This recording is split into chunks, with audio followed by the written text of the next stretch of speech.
Welcome back to your next favorite episode of the Into Greatness podcast with Jason and Jolene. I am Jason. I'm Jolene. And this is kind of part 2 of our chat with Val. Last week it was all about the yoga. This week we're talking something that I know nothing about. I disagree. Okay, I might know some things, but not like off the top of my head. I couldn't just pull out a bunch of information on it. You know lots about energy. I know tons about energy. This is no different than that. Okay, yes. Perfect. Yep. Val's clapping already. Val's like, yeah, that's right. But both of you are like trained in Reiki, which I think is really cool. So I'll probably just step back for a bit and make sure the audio doesn't shut off. Perfect. And you guys can talk. Val, welcome back. Thank you for having me back. Well, we're excited. I'm excited. We had a great chat last week about yoga. And we hope a whole bunch of people, including men, will go to yoga now. How is your downward facing dog? 3 minutes. 3 whole minutes. But I guess first, so Val, explain to us a bit what Reiki is and why you were interested in that. I'm sure it's an offshoot of just your general interest in this whole subject matter in terms of health and fitness. Well, I want to talk a little bit first just about my first experience with energy or acknowledging energy first. Please. So I was 14 years old and my mom bought me a ticket to an intuitive workshop. And we did lots of different things throughout the day, but at the beginning of the day, we picked a crystal that we resonated with, and we held on to that crystal all day long. What was your crystal? I was 14. I don't remember. Oh, okay. But at the end of the day, we partnered up and we exchanged crystals. So in a sense, I was holding on to their energy and they were holding on to mine. Wow. Mm-hmm. So I was blindfolded and placed in a center of a circle, and everyone else was around me in that circle. They moved around, so I didn't know where anyone was, and I had to find my partner based on feeling without vision. And I literally felt her walk behind me and move over to the right. And they're like, okay, we're ready, find your partner. And I went over to her, and it was just like this magnetic pull that drew me to her. And I took a couple steps to the left, and it felt light. It felt, normal. And I went back, lifted up my blindfold, and it was her. Ha! I love That's that. wild. How many other people got it right? Do you remember? No one. Boom. Wow, what a powerful experience. It was, and I didn't realize at the time the significance of it because I was 14. I was, hormonal. But looking back on it, it's one of my most favorite stories to tell because it really, and the thing is, we have all experienced this. Mm-hmm. Have you ever felt someone look at you? Mm-hmm. Mm-hmm. Yep, from across the room. So what is that? It's energy. Yeah, it's energy, it's intuitiveness, it's also, it's an energetic match, right? Like, I just explained this to somebody who's going on this trip, and anyways, just about the synchronetic, connections we can have with people, and I'm like, it's a knowing, it's a feeling. Like, you can have 100 people look at you, but you can feel that one person, and they will become clear. The rest will become noise in the background. There's, like you said, that magnetic pull. If we really quiet things enough, if we really get into a place of stillness, regulate our nervous system so we're not jacked up getting all of these different signals, we can feel into all of these things that our other senses totally miss. Yes, 100%. Yeah. We are energetic beings living a human experience. Yes. Oh, I love that. And I love that that's a core memory for you that you didn't realize the importance of until later. But I feel like in life, when we go back in retrospect, we can see these little foreshadows, these little seeds that were planted on our journey. And you're like, oh, that was my first chance to bite at that. And I just wasn't ready yet. Timing is everything. It is, yes. Cool. And in Reiki, so it translates to universal life force energy. Now, do we know what that means? Do you know what that means? I just think of Star Wars suddenly. Well, no, but that was the whole point. That was the whole point. It was an energy field that surrounds us and penetrates us and binds everybody together. And I think Lucas was onto something way ahead of his time in Western culture. Mm-hmm. But yeah, I think it's that energy. We are all part of one core being, really, energy field. Yes, every single thing on this planet is made from atoms. We are foundationally created with the same foundation. So we're able to connect to ourselves, to that higher consciousness that created us. Oh. It's wild. We've talked about this in our minimalist podcast around how everything that we touch, I'm knocking on the desk, everything is a bunch of like millions of atoms vibrating, like little molecules vibrating together to exist as a solid substance. We know this from physics, right? Yes. So that's the thing is when we've got hoarded spaces and things like that, you literally have that much energy vibrating around you. We talk about anxiety. We talk about how when we can minimize our spaces and declutter, we literally feel less agitated, less distracted, less activated as a nervous system level. So when we take that concept and realize, yes, we are energy existing amongst energy, this is now a way that we channel energy and into a way that is intentional, healing based, and expansive in those ways. So a lot of people will talk about Reiki energy as like healing touch from back in the day. Do you know what I mean? Like that was like old school word for it, I would say. Yeah, definitely. So universal life energy, this energy that flows through everything. As a practitioner, this has been a journey for me. When I first started Reiki, I had this expectation that I placed on myself that I was healing someone, which is not the case. Right? It is not my job to heal anyone but myself. But putting that expectation on myself a lot just made me feel burnt out. I wasn't fully in that connection of source because I just put too much on myself. But in time, I've realized that when we are facilitating a Reiki session, we are a channel of this energy. So we are drawing the energy in from the crown of the head, from the universe, in through the body, and it overflows from our body and into the space around us. And that is where our energy fields start to connect. Oh. Yeah, we become the channel for it, which is so powerful. We don't hold it. It travels through. It travels through us. So we are also receiving a Reiki session while we are giving. And it's beautiful because our heart chakra is that center of giving and receiving. And our hands are an extension of our heart chakra. So as we lay hands or above or on the body, it is an extension of that heart. So something else people, and I don't know what kind of Reiki you're trained in. So my core, like level 1 and 2 is Yusui Reiki, but also I'm trained like in Holy Fire Reiki. So that's what I was attuned with. And that is very distance based as well. So there are distance symbols that we use, and the Reiki does not need to be delivered via touching the body or being with somebody on, say, a massage table or things like that. So for my practice, being 100% online for 2 years through COVID, I was able to deliver my healing energy and use Reiki by having my crystal grid, which is where I charge the Reiki energy, my collective that follows me here on my professional page, in my workshops, people who engage with me on a one-to-one, they are a part of that collective healing. And I will often offer energy to that healing grid for the collective, but I can deliver that healing via distance. And that comes out through my voice. So when I record meditations, it's in there, right? It's an extension of how you exist, what you say, what you do, how you flow through your day. So you don't even have to be touching somebody. And this is where like, it's kind of a mind trip, right? Like I can either connect through stones, through sort of connecting with other people's energetic bodies across the world. It's wild.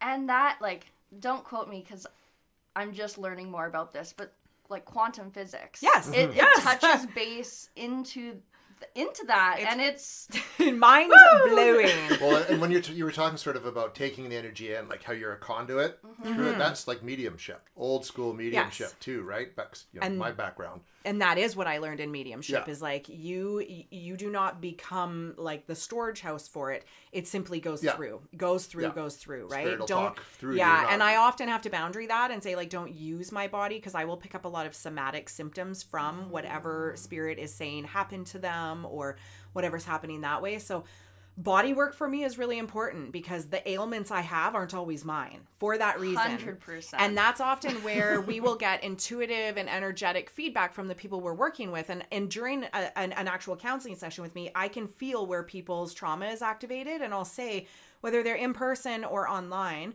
I'll say like, how is your solar plexus right now? Or like, what's happening in your neck or your throat? What's happening? And they're like, oh my God, like it's killing me right now. And because I can feel that in my body.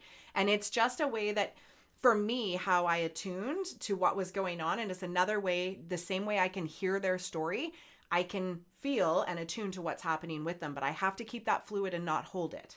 Right? So there's different ways. And that's why I honestly think, so I started intentionally working with Reiki energy when I realized that my EMDR work, which is something I would use my hand for, they would follow back and forth with my hand and stuff, or I would tap. People would say like, I've had EMDR before, but it doesn't feel like this. Yours feels differently.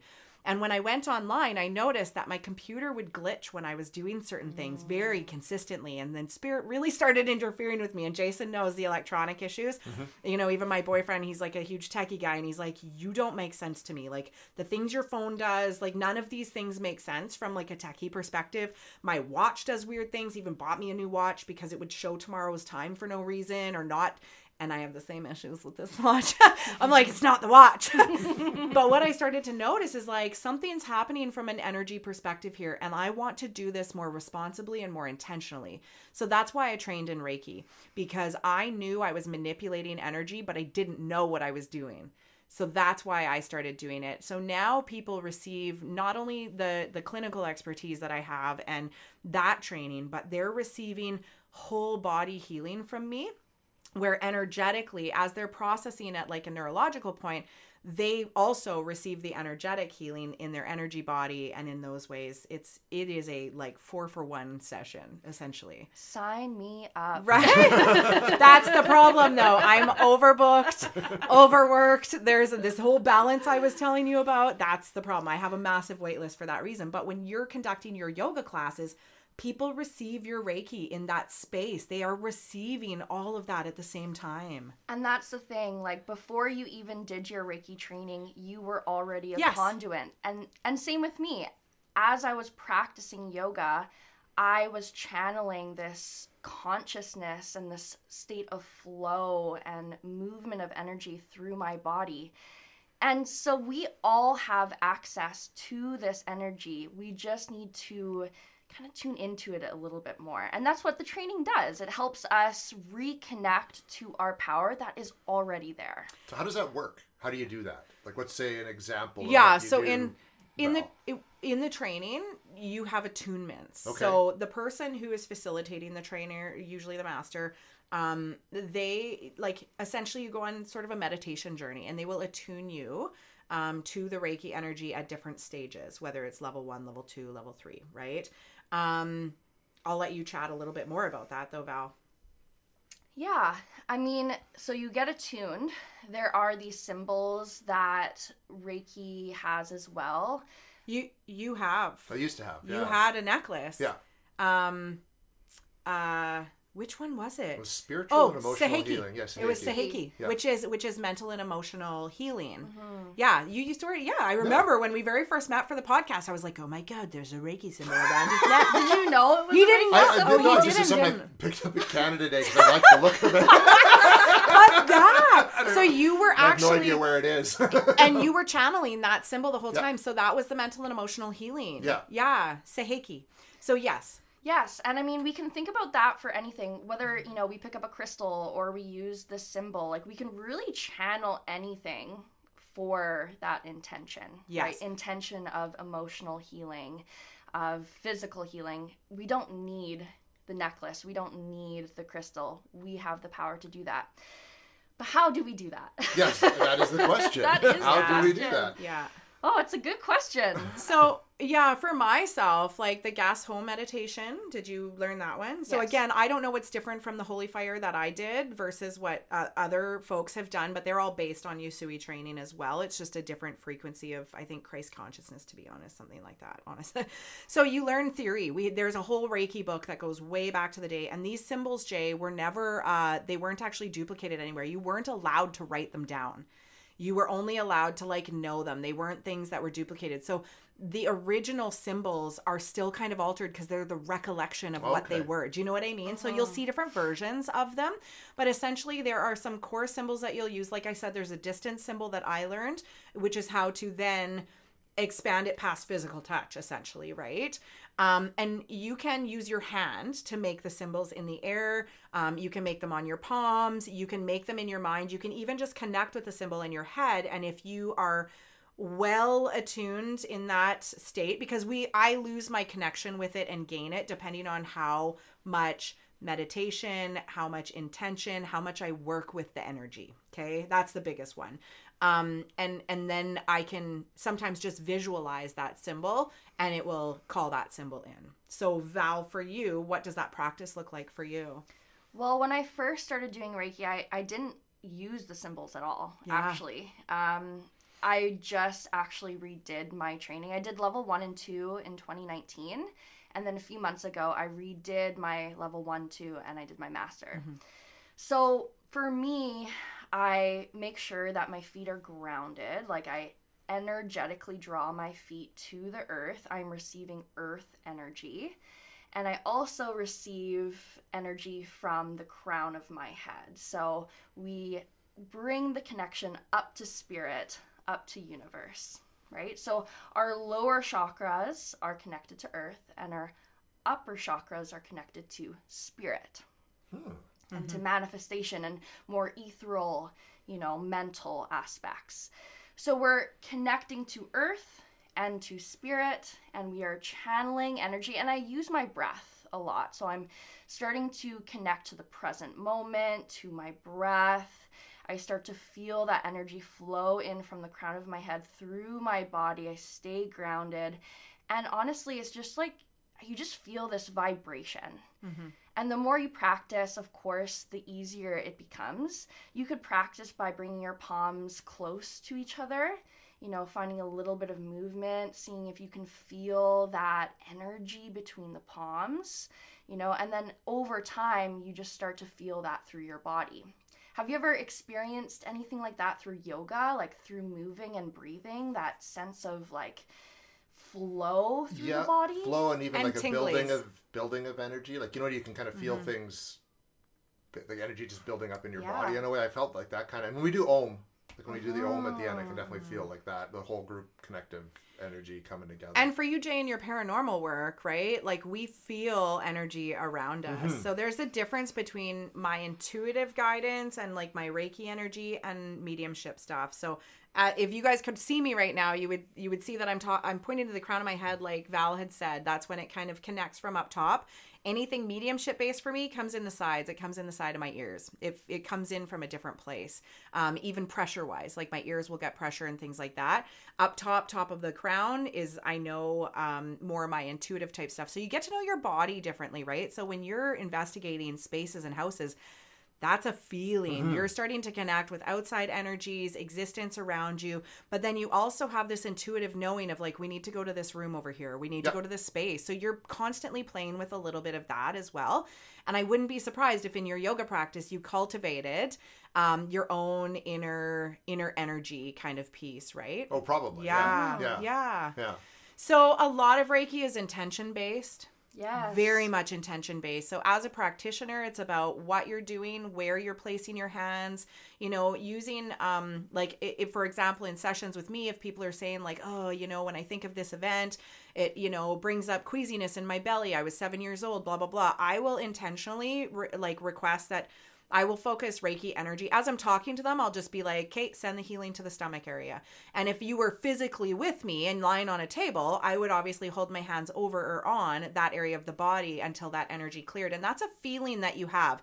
And sometimes we get visions. So do you do hands-on Reiki? Like, is that a part of your practice? Yeah. So do you have other things? And often I find people who work with energy, and once you open the door for one thing, it just naturally opens them for the rest, which is obviously what's happened in your journey as well.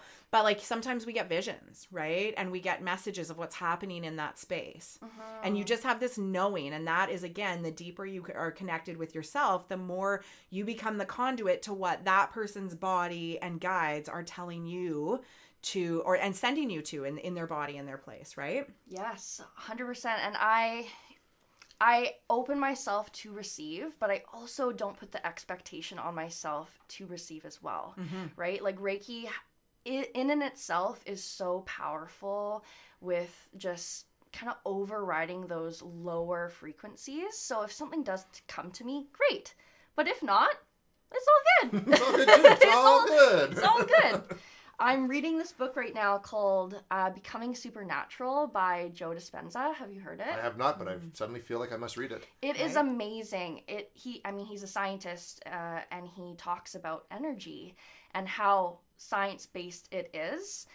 And he started talking about how emotions are energy in motion, and how different emotions vibrate at a different frequency. So if we're always in a state of stress and anxiety or anger, we vibrate at those levels. That becomes our biomagnetic field, and that is what we start attracting more of. So in Reiki, we are channeling this higher vibration, and always the higher vibration wins, right? So we are now bringing that new energy into their field. So it's kind of like the whole law of attraction sort of concept, and like sort of you know how people like when you're at a place in your life, if it's feeling a certain way, you seem to attract people that feel the same way. Like if you're an angry person, next thing you know, most of your friends are angry people. So it's kind of like that. It's learning how to control that energy flow. Yes, Exactly. and essentially, like if I'm on a certain radio station, so my frequency is at a certain, I call it a radio station, and you are at the same frequency, we're hearing the same song. But sometimes when people start their healing journeys or they're aligning a bit more with themselves, they might increase their healing frequency or their emotional frequency level, and suddenly they're at 98.3 and you're at 97.5, and this is why people don't feel aligned with their friendships or partnerships or whatever anymore. That's how I see it. So I've pulled up the emotional vibration chart, and that's exactly what Val's talking about. So enlightenment is about like 700 plus, I think, what are these, like hertz or megahertz or something?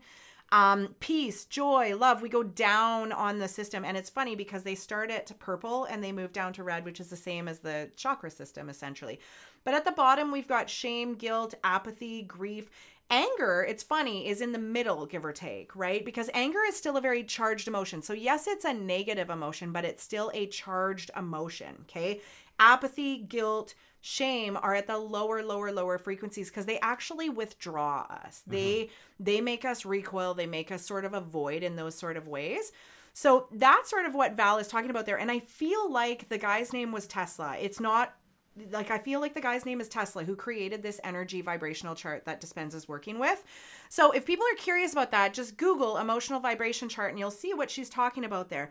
But essentially, this is the cliche lingo of like, oh, raise your vibration, right? And there is science behind it. And I'm a science buff, which is why I loved the theory behind Reiki. There is a book, there is theory. You understand where things play out. And I think Eastern medicine, which is where a lot of this originated from, I'm a huge fan of traditional Chinese medicine approaches to things. There is so much wisdom, billions of years of wisdom there on top of like what we even touch in Western culture. So you get to know the history of this, practically where this plays out, like tangibly, like you can touch the facts of this. This is not just some fluffy theory. So I love when we legitimize things with science because, again, Jay and I, this is what we play on here, right? We take the fluffy stuff, just like our astrology conversations, and we turn it into science because it fucking is, you guys. It is. And I think by deflecting people away from that, we literally take away people's biggest superpowers. We all have the ability to channel this energy. And we all have it. We're blocked from accessing it though. So when we attune to the Reiki energy and things like that, I honestly see us just opening the door to it finally. It's there. It's sitting in the yard ready to hang out, But most people are like, no, it's not. Right? I'm not interested, right? It is just opening the doors and being open to the fact that we are. And that's why it takes a little bit of time for people to feel the shifts because we've been in those such low states for so long, maybe our whole life. Yeah. So I work with people and, their first session, it was good, okay, hope to see you again. They come back, second session, completely different sensations that they experienced, you know, like their nervous system was really able to connect with it. The other thing is that people are going to be guarded the same way they are in a therapy office, the same way they are when you're doing some work with them. Like wherever people have emotional blocks, trust, like you have to cultivate trust. If somebody's accessing our energy system, we got to trust that. So there are a lot of things that will block people from receiving. That's why with Reiki energy, we're talking to their higher self.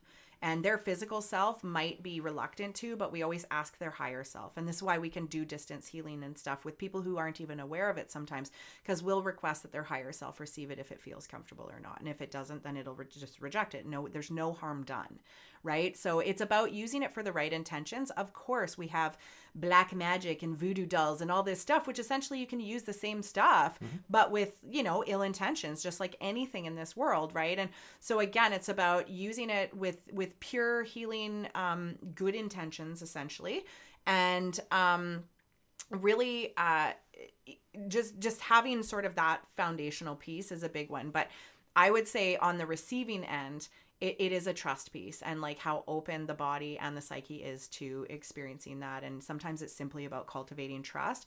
And even people who are skeptics, as long as you trust or you're open to it, you can just really open the door to that process. Very cool. Yeah. There was something else that I was going to say as I was talking there. So when I don't know what your experience was, Val, but for me, when I did my Reiki attunement, my training, I went through a lot of, and I don't know if this was specifically the holy fire energy that we were using, but purification was a huge one. And I actually had massive migraines. I had to really it came in so powerfully, but it also there was a purge in my physical body. There was I would have migraines and have to really tend to it using herbs and things like that, and allow myself drinking tons of water, because again, that is that is how the energy moves through us. So always making sure my physical body is ready to receive, because just like you can blow a breaker by having too much energy go into it, that for me is my biggest thing. And that happens when I start to see a new client and there's too much stuff coming at me from them. I can just boom, it's migraines for me. That's my biggest one. And I'm I got to actually close my doors a bit and be you can't come in that strong. You have to buffer that. And that's just my rule with spirit or energy in general. And I can't always buffer that, because sometimes it's just so much. But that was what I noticed with my physical body, is there was a lot of purification that happened during those attunements. Yeah, me too. I was exhausted. For me, it was more fatigue and just feeling so drained. And then out of that fatigue, I was okay, now I feel better. But it took some time. So I always wonder when people are thrown into sickness or slow down, your injuries, Jay, and stuff. I wonder if fatigue for you was simply throwing you into a surrendered state so you could receive. Yeah. And you couldn't fight it with extra energy. And for me, that's what the migraines do. It's the one thing that will shut me down, because I physically can't see anymore. I have to go in a dark room and lie down. Otherwise, if I just have a headache, I'll just keep working through it. Right. So it's a way to kind of flatten you to receive and then integrate what that new energy level is. Yeah, that's very interesting. So, Val, we didn't do this at the end of the last episode. If people want to learn more about you or book a session with you, how do they do that? Yeah, so I am on the Jane app. My business is called Valkyrie Spirit. So it's Valkyrie, Valkyrie Spirit. And you can find me on janeapp.com. I like that.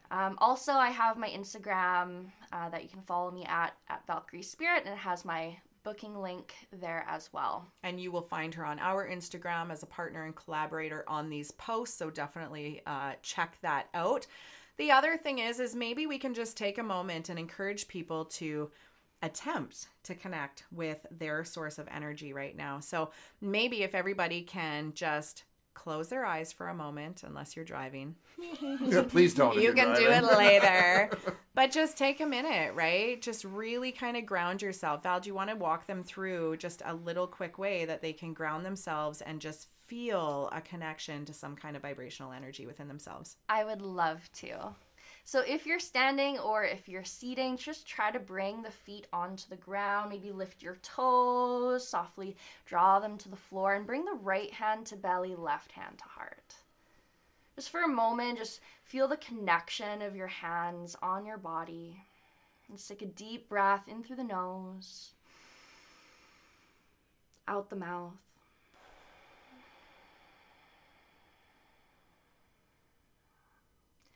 Just bring your awareness to your feet. As your awareness draws up, take a breath in. Elongate through your spine. Bring your awareness to the top of the head. And as you exhale, bring that awareness back down through the body and through the feet. So as you inhale, there's this upward lift of energy. And as you exhale, grounding down. Breathing in. Breathing out. As you continue to breathe, just feeling your entire body as one.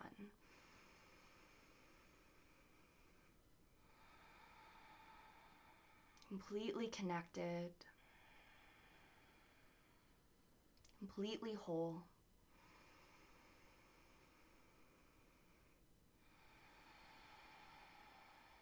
Just find another clearing breath in through the nose, out the mouth. Knowing that you are always connected to your body at any time, and that the breath is so powerful.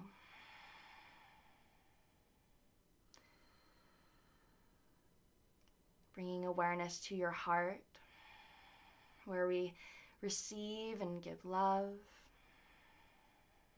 Sending that love to yourself. Breathe in. And let it go. Just bring the palms together at heart center and just rub the hands. Create that friction, that heat. Good. Palms back to the heart. Inhale. Let it go. As you slowly blink the eyes back open, just notice the colors. Notice what you see. Notice how you feel. Jay, what was that like for you? Oh, we've done this in class. So Yeah. it's good. Yeah. Yeah, so I'm a mover. I don't know if you noticed, but I start to actually tornado a bit. I go back and forth and I start to spin. So that's something for me. When I'm channeling that energy, I move. So if you guys couldn't sit still or you felt yourself swaying back and forth and you felt off balance, that's okay. You might not be meant to stay still during those times. So for me, I'm a mover when I bring the energy in. That's what I notice. And even before that, we had to do that with our hands. Jay, did you notice your hands were already tingling? Oh, yeah. Yeah. So just notice that, folks. Like, those are the little knowings. Those are the things. When you become more connected with yourself, slow yourself down. That is energy building in these areas, and play with that. Let yourself notice that. Take 2 minutes and focus maybe before bedtime on different areas of your body, or repeat that practice and really start to capture and grab where those sensations are and see if you can build on them. And I think that what we've said in this episode will start to make more and more sense to you. Does that make sense? Yeah. This is also why when I'm doing trauma work with people, I tell them the part of your body that's activated, touch it. Touch it so you can physically send your energy to it, but you also touch it to acknowledge it and validate it too. But there's so many different things happening on those levels. So we want people to start being aware of the energy that they carry. Thank you, Val. We could talk forever about this. Yes, ever and ever. And we'll have Val back again because she also does reflexology, and that's pretty amazing too. Mm-hmm. So thank you for having me. Thank you so much for joining us. And thanks to all of you for listening. I don't think that we've ever done that. Aw, we do. We do give them thanks, but thanks again. Yes. You're amazing. We'll be back next week with your next favorite episode. Until then, I'm Jason. I'm Jolene. Talk to you then.